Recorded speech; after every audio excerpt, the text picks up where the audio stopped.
Well, I'm certainly glad to be with you.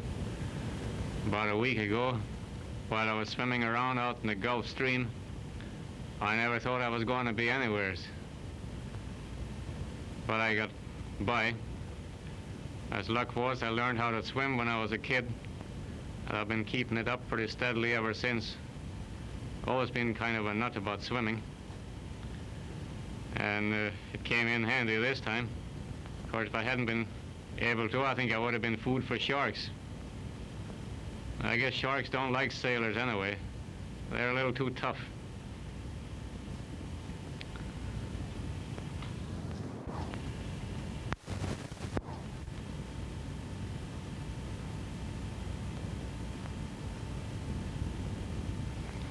Well, I'm very glad to be with you.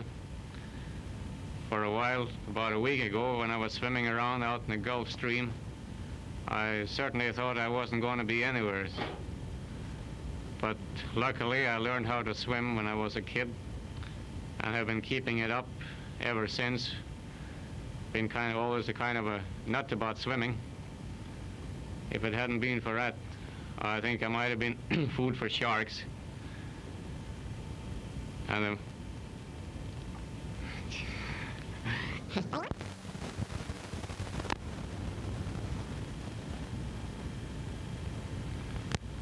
well, I'm certainly glad to be with you.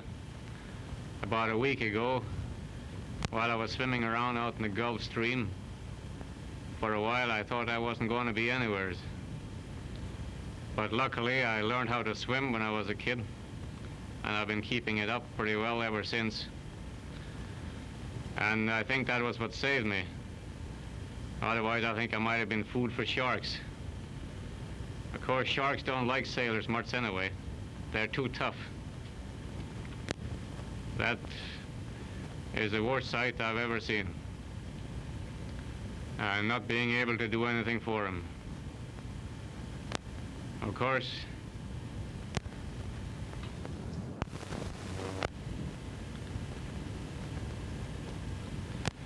the crew of that boat I was picked up in, which was number 14, seemed certainly willing and tried hard to pick up everybody they could. But seeing people in the water after darkness, that's an impossible thing. It's hard to find them when it's full daylight in such a sea as we had. And I'm certainly grateful to that lifeboat crew for saving my life. I had despaired a couple of times when other lifeboats passed us up. Ladies and gentlemen, I thank you. Good night.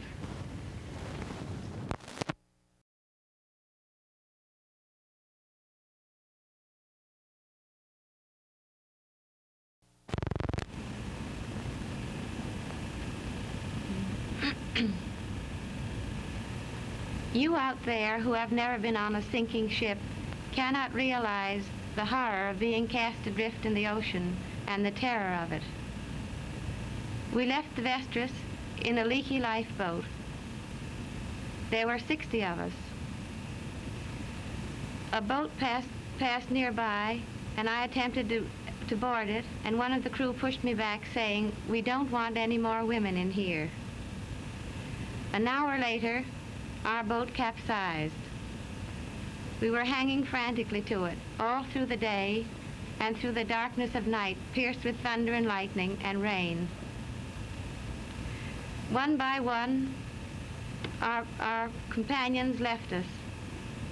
My husband, who became delirious and was exhausted from bailing incessantly, became weaker and weaker, and I clung to him, trying to hold him up.